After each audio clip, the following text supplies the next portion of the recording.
आप हो सके अगर जो बिगिनर है वो क्लास 4 से उठा लो। रखना कि जब आप जितना रीड करोगे इंग्लिश, आपके लिए क्लोज टेस्ट उतना हेल्पफुल होने वाला है, तब जाकर तुम्हारा PQRS और क्लोज टेस्ट सही होगा। आप SSC 2024 का प्रिपरेशन कर रहे हैं और इंग्लिश को लेकर परेशान है कि भाई इंग्लिश कहाँ से करें, कैसे करनी चाहिए हमें। क्योंकि देखो, एक स्टूडेंट का परेशानी एक स्टूडेंट ही समझ सकता है कि आप लोग बिगिनर हो और आपको कहाँ प्रॉब्लम होता है। तो उस प्रॉब्लम को हमने टोटल 12 प्रॉब्लम को लिखा है, कहां से आपको करनी है, क्या क्या चीजों को आपको फॉलो करना है। इसके बाद आपको दूसरा कोई भी वीडियो देखने की जरूरत नहीं है। इस वीडियो में हम सारी बातों को कवर कर लिया है जो आपके साथ होता है प्रॉब्लम मेरे भाई। ठीक है, मेरे साथ भी बहुत हुआ था। ठीक है, लेकिन मेरे साथ हुआ था तो मैं बहुत सारे टॉपर का स्ट्रैटेजी वीडियो देखता था। लेकिन भाई जब स्ट्रैटेजी वीडियो देखोगे और उसको फॉलो नहीं करोगे तो फिर वैसा स्ट्रैटेजी वीडियो काम नहीं आने वाला है। तो इस वीडियो को आप देखना, और ये लास्ट वीडियो है इंग्लिश का जो कि आपको देखना बेहद जरूरी होता है मेरे भाई। पहला प्रॉब्लम जो है कि SSC इंग्लिश 2024 की तैयारी कैसे करें। ठीक है, पहला जो पॉइंट हमने यहाँ पे नोट किया। दूसरा जो हमने पॉइंट नोट किया कि इंग्लिश की तैयारी कहाँ कैसे करनी चाहिए हमें। पहला जो पॉइंट हमने यहाँ पे नोट किया। दूसरा जो पॉइंट होता है ग्रामर जो होता है वो किस टीचर से पढ़ना चाहिए। ठीक है, तीसरा पॉइंट हमने यहाँ पे कवर किया, प्रैक्टिस कहां से करना चाहिए, हमने कहां से किया है, आपको कहां से करनी चाहिए। ठीक है, ये जो चीजों को मैं बताया भाई, इसके बाद तुमको दूसरा पटरी पे नहीं जाना है, सेम पटरी पे आपको टिकी रहनी है। अगला नंबर, फोर्थ नंबर में हमने क्या लिखा कि कितना आवर डेली हमें इंग्लिश करना चाहिए। 5 नंबर पॉइंट को, क्लोज टेस्ट हमसे क्यों नहीं बनता है। क्लोज टेस्ट जब आप बनाने जाते हो तो आपसे नहीं बनता है, इसके पीछे भी रीजन हम बताएंगे कि क्यों नहीं बनता है। छठा नंबर, बिगिनर को वो कब कहां से करना चाहिए। वो कब में साइनो हो गया, एंटो हो गया, एडियम हो गया, वन वर्ड सब्स्टिट्यूशन हो गया, मिसस्पेल्ट हो गया, तो उसको कहां से करना चाहिए। सातवां नंबर, इंग्लिश की कौन सी बुक को हमें रीड करना चाहिए ताकि हम पैसेज और क्लोज टेस्ट को आसानी से बना सके। तो उसके बारे में भी हम यहाँ डिस्कस करने जा रहे हैं भाई। संपूर्ण इंग्लिश का पूरा स्ट्रेटजी वीडियो लेके आ गए हम। 8 नंबर में पॉइंट को हमने लिखा है कि सिर्फ एक बुक आपको इंग्लिश का होना चाहिए आपके पास, सिर्फ एक बुक। ये नहीं कि 3 4 5 खरीद लो, ऐसा करना बिल्कुल गलत है भाई। एक बुक आपके पास होना बहुत जरूरी है, अगर नहीं लिए हो तो मार्केट में ले लेना जंगल। 9 नंबर पॉइंट हमने लिखा है कि नोट्स को कैसे रिवीजन करना चाहिए। मेन फैक्ट यही रहता है भाई कि जब आप एग्जाम में सिलेक्शन लेते हो तो आपको नोट्स को कैसे रिवीजन करना चाहिए। PY क्वेश्चन कहां से करना चाहिए, प्रीवियस ईयर क्वेश्चन जो हमारा एग्जाम में पूछा जाता है उसको कहां से करना चाहिए। 11 नंबर पॉइंट में कहां से एग्जाम में क्वेश्चन आता है, सबसे मेन पॉइंट भाई। आप लोग अगर एग्जाम नहीं दिए हो या दिए हो तो आपको आइडिया लगा होगा, अगर नहीं दिए हो तो आपको मैं बता देता हूं कि एग्जाम में क्वेश्चन कहां से आता है, इसके बारे में भी मैं बताने वाला हूं। 12 नंबर मैंने लिखा है कि आपका टारगेट एम क्या होना चाहिए। ठीक है, तो इस पॉइंट को हम अपनी कॉपी के माध्यम से आपको समझाने वाले हैं, जो कि यहाँ पे हमने टोटल 12 पॉइंट को यहाँ पे लिखा है। ठीक है, आपको मैं दिखा रहा हूँ स्ट्रेटजी। तो फर्स्ट पॉइंट यहाँ पे हमने कवर किया है कि इंग्लिश की तैयारी कैसे करें। ठीक है, सबसे पहले क्या करो कि आपको ग्रामर जब पढ़नी है भाई तो पहले आप एक टीचर को उठा लो। ठीक है, जो सेकंड पॉइंट में हमने लिखा है कि इंग्लिश की तैयारी कैसे करनी है, सेकंड पॉइंट में हमने लिखा है कि किस टीचर से पढ़े। तो सबसे पहले आप क्या करो कि यूट्यूब पर, ठीक है, यूट्यूब पर आप पहले क्या करो कि एक टीचर को प्रीफर कर लो। ठीक है, यूट्यूब पे आपको एक टीचर प्रीफर करनी है। आप चाहे तो हो सकता है गोपाल वर्मा सर से पढ़ लो जो कि करियर बिल पर पढ़ाते हैं, या नीतू मैम से पढ़ लो, वो भी बढ़िया पढ़ाते हैं। ठीक है, रानी मैम से पढ़ लो, वो भी बढ़िया पढ़ाते हैं इंग्लिश। तो आप सबसे पहले आप एक टीचर को प्रीफर कर लो। जब टीचर आप प्रीफर कर लोगे तो आपको मैं बता दूं कि टीचर प्रीफर करने के बाद आपको पूरा, अगर 3 महीने का, अगर 3 मंथ का अगर कोर्स चल रहा है या 4 मंथ का कोर्स चल रहा है तो पहले आप पूरा उनका फाउंडेशन क्लास पूरा फिनिश कर लो मेरे भाई। ठीक है, पूरा फाउंडेशन क्लास फिनिश करना है आपको। फिर उसके बाद जब फाउंडेशन क्लास करते हो तो आप लोग गलती क्या करते हो कि जो आपने नोट्स कॉपी बनाया है, ठीक है, नोट कॉपी आपने जो बनाया है उसको बेहतर ढंग से रिवीजन करनी है। जैसे आज आपने नाउन टॉपिक को यहाँ पे, ठीक है, नाउन टॉपिक को आपने यहाँ पे उठाया है, उसको आप 2 3 क्लास 4 क्लास में, जितना क्लास लगे 4 क्लास 3 क्लास में तो आपने ख़त्म किया है। गलती ये करते हैं कि जब क्लास करते हो तो क्लास, नेक्स्ट क्लास ज्वाइन करने से पहले आपको पिछला प्रीवियस क्लास, ठीक है, प्रीवियस क्लास को आपको पहले रिवीजन करनी है, तब आपको नेक्स्ट क्लास में जानी है भाई, नेक्स्ट क्लास ज्वाइन करना। तो प्रीवियस क्लास को एक बार पहले प्रैक्टिस कर लेना, मतलब रिवीजन कर लेना उसको कि क्या क्या पिछली क्लास में हमने पढ़ा है, क्या क्या चीज़ों को बताया गया, पहले उसका रूल रिवीजन कर लेना। ठीक है। उसी प्रकार से सारे टॉपिक, नाउन हो गया, प्रोनाउन हो गया, ठीक है, प्रोनाउन हो गया, फिर टाइम एंड टेंस हो गया, ठीक है, टाइम एंड टेंस हो गया, फिर एडजेक्टिव हो गया, नरेशन हो गया, वॉइस हो गया। तो इसी प्रकार से समझो कि क्लास जब आगे बढ़ते जाते हो तो पिछला एक रिवीजन करते जाओ, फिर आपने टाइम एंड टेंस में गया, फिर इसका एक रिवीजन कर लिया, पिछला क्लास जो आपने पढ़ा है। तो इसी प्रकार से आपको पूरा कोर्स पहले फिनिश कर लेनी है, ठीक है। और फिनिश करने के टाइम में आपको नोट्स कॉपी बनाना बेहद ज़रूरी है मेरे भाई। अगर आप एसएससी में सिलेक्शन लेना चाहते हो तो आपको नोट्स कॉपी बनाना बेहद ज़रूरी होता है। नोट्स कॉपी क्यों बनाना है उसके बारे में भी हम यहाँ बात करने वाले हैं, ठीक है। अब बात करेंगे कि भाई हमें प्रैक्टिस कहाँ से करना चाहिए क्वेश्चन का, ठीक है। तो जो आपने चैप्टर को फिनिश किया, जैसे नाउन टॉपिक को आपने फिनिश किया है, ठीक है, तो नाउन टॉपिक फिनिश करने के बाद इससे कम 60-70 क्वेश्चन आप नाउन के बेस पर बना लो, ठीक है। कोई भी बुक्स आप फॉलो कर सकते हो, ठीक है। नीतू मैम की बुक है तो और बेटर है, वहाँ से कर लो, वो भी काम आप आने वाला है, ठीक है। कोई भी बुक आपके पास है जिसमें 60-70-100 क्वेश्चन हो जाए हर एक टॉपिक से, तो उसको क्या करो, पहले common error, fill in the blanks जो है उसको पहले आप क्लियर करो टॉपिक वाइज, ठीक है। उसको क्लियर करने के बाद अब थर्ड नंबर हमने क्लियर कर दिया, सेकंड नंबर भी क्लियर कर दिया, फोर्थ नंबर की अगर बात करें तो कितना आवर डेली इंग्लिश करना चाहिए। तो मैं बोलूँ तो आप 1 घंटा 30 मिनट, ठीक है, 1 घंटा 30 मिनट में आप पहले जो क्लास किए हो उसको पहले पूरा कर लो, ठीक है, 1 घंटा 30 मिनट में। उसके बाद 1 घंटा 30 मिनट जब आपका हो गया यहाँ पे, तो उसके बाद क्या करनी है कि जो आपने चीज़ों को पढ़ा है, ठीक है, जो आपने चीज़ों को पढ़ा है उसको अच्छे बेस पर पहले एक बार रिवीजन करो। उसी समय जब क्लास आपका फिनिश हुआ, जैसे आज क्लास नंबर 41 या 42 आपने किया है, तो उसी समय जो आपने पढ़ा है उसको पहले रिवीजन कर लो, ठीक है। रिवीजन आपने कर लिया, उसके बाद फिर क्या है ना कि देखो 5 नंबर अभी नहीं बात करते हैं, 5 नंबर बात करेंगे, 6 नंबर पहले आते हैं, ठीक है। 6 नंबर में क्या है कि बिगिनर को वोकब जैसे synonym, antonym, idiom, one word substitution कहाँ से करना चाहिए। तो देखो मैं एक अच्छी बात के बारे में हमेशा बात करता हूँ कि अगर भैया तुमको अगर previous year question, PY question अगर खुद से तुम कर पा रहे हो तब तक तो ठीक है भाई, ठीक है। प्रीवियस ईयर क्वेश्चन अगर तुम खुद से कर पा रहे हो तब तक ठीक है, और नहीं तो तुम्हें लगता है कि मुझे कुछ टीचर का ऐसा यूट्यूब चैनल बता दो जो फ्री ऑफ कॉस्ट पढ़ाते हैं यूट्यूब पे, तो ऐसे बहुत सारे चैनल है, लेकिन मैं एक ऐसा चैनल के बारे में बता देता हूँ भाई। देखो मैं इसमें प्रॉपर स्ट्रेटजी बताया हूँ, तो आप क्या करो ना कि यूट्यूब पर आप जाना, ठीक है, ऐसे मैं लिंक दे दूंगा उनका डिस्क्रिप्शन में, कोई दिक्कत नहीं है। विनय सर का, ठीक है, विनय काक्सा, ठीक है, विनय काक्सा सर की आती है यूट्यूब चैनल। उन्होंने क्या करवा रखा है, उन्होंने साइनो को पूरा प्लेलिस्ट बना रखा है, एंटोनिम का पूरा प्लेलिस्ट बना रखा है, एडियम का पूरा प्लेलिस्ट बना रहा है भाई, बहुत बेटर तरीका से। व्यू भी देखोगे तो काफ़ी अच्छे रिस्पॉन्स मिल रहा है उस वीडियो में, तो आप देख लेना एक बार जाकर, क्योंकि जो बिगिनर है जिसको समझ में नहीं आता है synonym, antonym, idiom, one word substitution, misspelled, तो उन्होंने काफ़ी अच्छे से कवर कर रखा है उस चीज़ों को। तो एक बार आप जाकर, ऐसे लिंक मैं दे दूंगा उन सर का, तो वहां से जाकर आप करोगे तो आपको कभी भी synonym, antonym, idiom, one word substitution में प्रॉब्लम नहीं होगा मेरे भाई। अगर तुम खुद से कर पा रहे हो तब तक तो बेटर है। तुम्हें वो करवा जो रहे हैं वो प्रीवियस ईयर ही क्वेश्चन ही करवा रहे हैं भाई, ठीक है। टोटल एक बात ध्यान रखना, प्रीवियस ईयर ही क्वेश्चन करवा रहे हैं, ठीक है। अगला 7 नंबर पॉइंट हमने लिखा है कि इंग्लिश बुक रीड कहाँ से करनी चाहिए।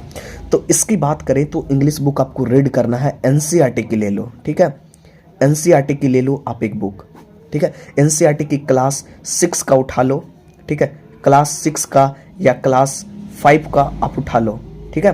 क्लास 6 या क्लास 5 का जब आप उठा लोगे तो वहाँ से तुम पूरा इंग्लिश कवर कर पाओगे रीड करते हुए। और एक गलती मत करना भाई, जब इंग्लिश आप रीडिंग करते हो ना तो उसमें जो वोकब होते हैं, ठीक है, वोकब जो होते हैं ना उसको कॉपी में नोट करके और उसका मीनिंग लिख लो, और मीनिंग लिख कर उसको याद कर लो, ठीक है, तब तुम्हें कभी प्रॉब्लम नहीं होगा भाई।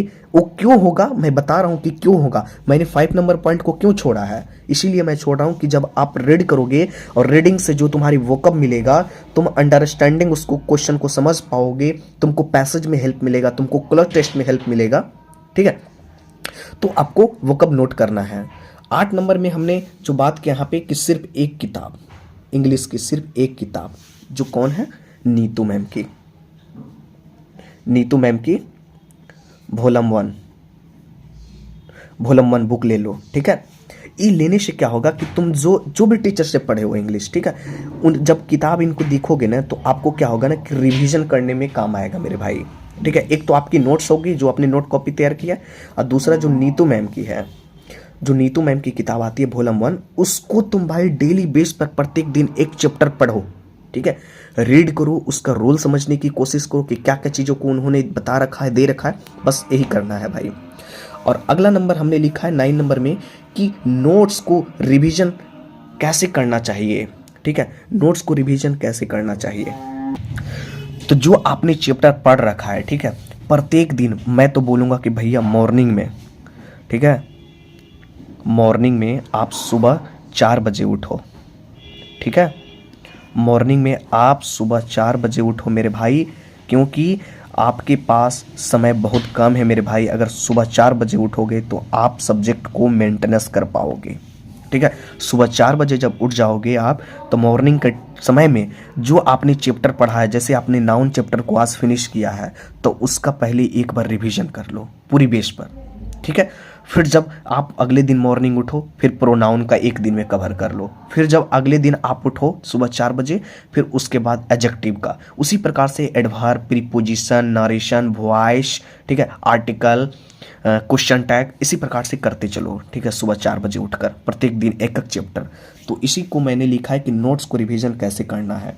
10 नंबर पॉइंट हमने लिखा है कि PY क्वेश्चन कहाँ से करना चाहिए। तो देखो मैं बता देता हूँ कि अगर कोई बुक अगर लग रहा है कि मुझे बुक, ऐसे तो मैं बताऊंगा कि क्योंकि एग्ज़ाम भैया ऑनलाइन मोड में होता है, एग्ज़ाम जो होता है ऑनलाइन मोड में होता है। ठीक है, आपको पता है कि SSC का जितना भी एग्ज़ाम होता है सब ऑनलाइन बेस पे होता है। तो मैं बता दूं कि ऑनलाइन मॉक टेस्ट आपको देना बेहद ज़रूरी होता है। तो देखो अभी टेक्स्ट बुक पर मेरे भाई, ठीक है, अभी टेक्स्ट बुक पर सब्सक्रिप्शन चल रहा है और आज लास्ट डेट है, मैं बता देता हूँ। टेक्स्ट बुक पर अभी आज का जो सब्सक्रिप्शन है वो लास्ट डेट है, क्योंकि आज 20 मार्च है और 20 मार्च का आज लास्ट है और आपको कम प्राइस में आपको मिलने वाला है। तो आप क्या करना कि देखो ऑनलाइन टेस्ट देना बेहद ज़रूरी होता है मेरे भाई। आप लोग क्या करना कि जब आपको परचेज वहाँ पे करनी पड़ती है तो वहाँ पे आपको कॉस्ट महंगा दिखता होगा, लेकिन आपके लिए मैं यहाँ पे कम फी में आपको कोर्स यहाँ पे प्रोवाइड करवा रहा हूँ, जहाँ पे आप मॉक टेस्ट लगा सकते हो, और वो भी किसका, प्रीवियस ईयर क्वेश्चन का। तो वहाँ पे जब आप लिखोगे SSC सब कैपिटल में, SSC FAM, ठीक है, SSC FAM करके लिखोगे तो आपको 12% का आपको डिस्काउंट मिल जाएगा, जो डिस्काउंट आज भर के लिए है मेरे भाई, ध्यान से सुन लो, आज भर के लिए यहाँ पे आपको मिलने वाला है। तो आप लोग क्या करना, प्रीवियस ईयर क्वेश्चन से ही एग्जाम में क्वेश्चन पूछे जाते हैं, तो आपको प्रीवियस ईयर क्वेश्चन एक बार देख लेना कि कैसा कैसा क्वेश्चन SSC 2017, 18, 19, 20, 21, 22, 23 में पूछा हुआ है। तो आपको यहाँ पे टेक्स्ट बुक यहाँ पे प्रोवाइड करवा रहा है, तो वहाँ से जाकर आप लगा सकते हो मॉक भाई। ठीक है, 11 नंबर की बात करें कि एग्जाम में क्वेश्चन कहाँ से आता है, तो एग्जाम में जो क्वेश्चन आते हैं हमारा वो previous year question based question रहते हैं। ठीक है, PY क्वेश्चन बेस्ड रहते हैं। तो एग्जाम में जो क्वेश्चन हमारा आते हैं वो प्रीवियस ईयर क्वेश्चन होते हैं। जो प्रीवियस ईयर क्वेश्चन होते हैं उसी के पैटर्न पर हमारे से नेक्स्ट क्वेश्चन तैयार करके पूछ लिया जाता है। ठीक है, तो यहाँ से ये भी कवर हमने कर दिया कि क्वेश्चन कहाँ से आते हैं। तो जो सारा होता है प्रीवियस ईयर बेस्ट क्वेश्चन होता है। ठीक है, और अगर आप प्रीवियस ईयर क्वेश्चन अगर आप डेली अगर लगा रहे हो तो आप जब एग्जाम देने जाओगे ना भाई, तो आपसे उम्मीद करते हैं कि आप एक भी क्वेश्चन नहीं छोड़ पाओगे, आपसे एक भी क्वेश्चन नहीं छूटेगा। एक बार आप लगा कर देखो प्रीवियस ईयर क्वेश्चन, और देखो क्वेश्चन एक देखो क्या है ना कि टेक्स्ट बुक पर जब आप लगाते हो ना, आपको कोई भी क्वेश्चन में प्रॉब्लम होता है प्रीवियस ईयर का, तो तुम सिर्फ गूगल पर सर्च करो। ठीक है, गूगल पर सर्च करो कि इस क्वेश्चन में हमको प्रॉब्लम हुआ, चाहे मैथ का ही क्यों हो, रीजनिंग का ही क्यों हो, जीके जीएस का ही क्यों हो, देखना सबसे आगे प्लेटफॉर्म टेक्स्ट बुक कहीं आता है। आपको टेक्स्ट बुक पर बहुत सारे क्वेश्चन मिल जाता है। अगर नहीं लग रहा है तो मैं एक प्रूफ वाला वीडियो दिखा दूंगा कि मैं क्वेश्चन सर्च जब करता हूँ, ठीक है, कोई भी क्वेश्चन, तो देखना ज़्यादातर टेक्स्ट बुक्स ही वहाँ पे पहले सर्च रिजल्ट में देता है। ठीक है, तो भैया इस पर अगर क्वेश्चन लगा रहे हो तो भैया तुम्हारी सिलेक्शन निश्चित है भाई, टेक्स्ट बुक पर अगर टेस्ट लगा रहे हो तो। ठीक है, और प्रीवियस ईयर क्वेश्चन एग्जाम में आते हैं। ठीक है, प्रीवियस ईयर बेस्ट क्वेश्चन रहते हैं। अगर आपने प्रीवियस ईयर क्वेश्चन अच्छे से लगा लिया, 100-150 मॉक टेस्ट लगा लिया, तो आपको कभी इंग्लिश में प्रॉब्लम नहीं होगा। 12 नंबर को पॉइंट हमने यहाँ पे नोट किया है कि टारगेट एम क्या होनी चाहिए। आपका टारगेट एम कुछ भी रखो, आप आप इनकम टैक्सिंग क्यों ना रखो, ठीक है, इनकम टैक्सिंग क्यों ना रखो, आप जीएसटी इंस्पेक्टर ही रखो, ठीक है, जीएसटी इंस्पेक्टर ही रखो। बहुत सारे इसमें पोस्ट होते हैं भाई, आप एसएससी का प्रिपरेशन कर रहे हैं, ठीक है, सीजीएल हो गया, सीएचएसएल हो गया, सीजीएल में बहुत सारे पोस्ट होते हैं, सीएचएसएल में बहुत सारे पोस्ट होते हैं भाई, एमटीएस में होते हैं, ठीक है। तो ये सब आपका पहले एम होना चाहिए, तब समझ से आप प्रिपरेशन करो, तब आपके लिए बेटर होने वाला है मेरे भाई, ठीक है। तो हमने जो अपनी तैयारी को यहाँ पे दिया है भाई, यही सेम कंडीशन हमने आपने लाइफ में फॉलो किया है। तो मैं सोचा कि आपको एक इंग्लिश का प्रॉपर वीडियो बना दूं, ताकि आप वहाँ से समझ पाएँ कि कैसे कैसे क्वेश्चन एग्जाम में पूछे जाते हैं और कहाँ से पूछा जाते हैं और कौन सा टीचर से पढ़ना चाहिए, हमें डेली इंग्लिश कितना घंटा पढ़ना चाहिए। और देखो जो 5 नंबर हमने पॉइंट लिखा, अब बताता हूँ कि जो क्लोज टेस्ट है हमसे क्यों नहीं बनता है, इसके पीछे रीजन समझ लो मेरे भाई, अभी वीडियो स्किप मत करो। क्लोज टेस्ट इसलिए नहीं बनता है कि देखो, आप सबसे पहले जो मैं बताया एनसीईआरटी की पहले बुक को रीडिंग करो, क्लास 5 से उठा लो, क्लास 6 से उठा लो, क्लास 7 से उठा लो, जितना से आपसे हो पाए, ठीक है। आप हो सके अगर जो बिगिनर है वो क्लास 4 से उठा लो, ठीक है, क्लास 4 से उठा लो, ठीक है, एनसीईआरटी का उसको पहले एक बार रीड करो और उसका जितना भी सेंस बताया गया उसको आप समझने की कोशिश करो मेरे भाई, ठीक है। समझने की जब आप कोशिश करोगे यहाँ पे, तो आपको क्या होगा कि जब आप समझोगे तो आपको क्या होगा कि क्लोज टेस्ट, ठीक है, और पैसेज वगैरह जो सीजीएल में पूछा जाता है उसमें आपको हेल्प मिलने वाली है मेरे भाई, ठीक है। तो एक बात ध्यान रखना कि जब आप जितना रीड करोगे इंग्लिश, आपके लिए क्लोज टेस्ट उतना हेल्पफुल होने वाला है। आपसे क्लोज टेस्ट ही नहीं, आपके साथ PQRS क्वेश्चन भी बनेगा। PQRS क्वेश्चन जो आप गलती करते हो, अगर 5 क्वेश्चन की बात करें तो आप उसमें 2 ही सही कर पाते हो या कभी कभी 1 भी सही नहीं होता है। तो इसमें से आपको क्लोज टेस्ट करना बेहद ज़रूरी होता है, ठीक है। क्लोज टेस्ट आपको जानना बेहद ज़रूरी होता है। वो कहाँ से कवर होगा, एनसीईआरटी की बुक जब आप रीड करोगे, उसको समझने की कोशिश करोगे, तब जाकर तुम्हारा PQRS और क्लोज टेस्ट सही होगा। तो आई होप हमने जितना भी पॉइंटों को यहाँ पे बताया है आपको अच्छी तरीक़ा से समझ आ गया। इस वीडियो को भाई एक बात मैं बोलूँगा, सब्सक्राइब करो चाहे नहीं करो, लेकिन अपने 10 लोगों के पास ज़रूर शेयर करो, अपने जितने भी फ्रेंड एसएससी के प्रिपरेशन कर रहे हैं। इससे क्या होगा, शेयर करने से कि बहुत लोग आकर जुड़ेंगे, ठीक है, लोग आकर जुड़ेंगे। और समझो कि शिक्षा का स्रोत होता है, शिक्षा उस शेरनी का दूध होता है कि जो पिएगा वो दहाड़ेगा भाई। शिक्षा के बिना सब कुछ अधूरा है, एक बात याद रखना मेरे भाई, शिक्षा उस शेरनी का दूध होता है जो पिएगा वो दहाड़ेगा, ठीक है। तो आपको सभी को शिक्षित करना, जो गांव वगैरह से देखते हैं हमारे वीडियो को, तो उसको भी आपको शेयर कर देनी है। और जो भी गांव से आप हैं कमेंट कर देना, और कहाँ कहाँ से आप लोग वीडियो को देख रहे हो वो भी कमेंट कर देना, ताकि मुझे एक मिल पाए आइडिया कि हमारे जितने भी व्यूअर्स हैं सभी लोग कहाँ से प्रॉपर देख रहे हैं हमारे वीडियो को। थैंक यू, जय हिंद।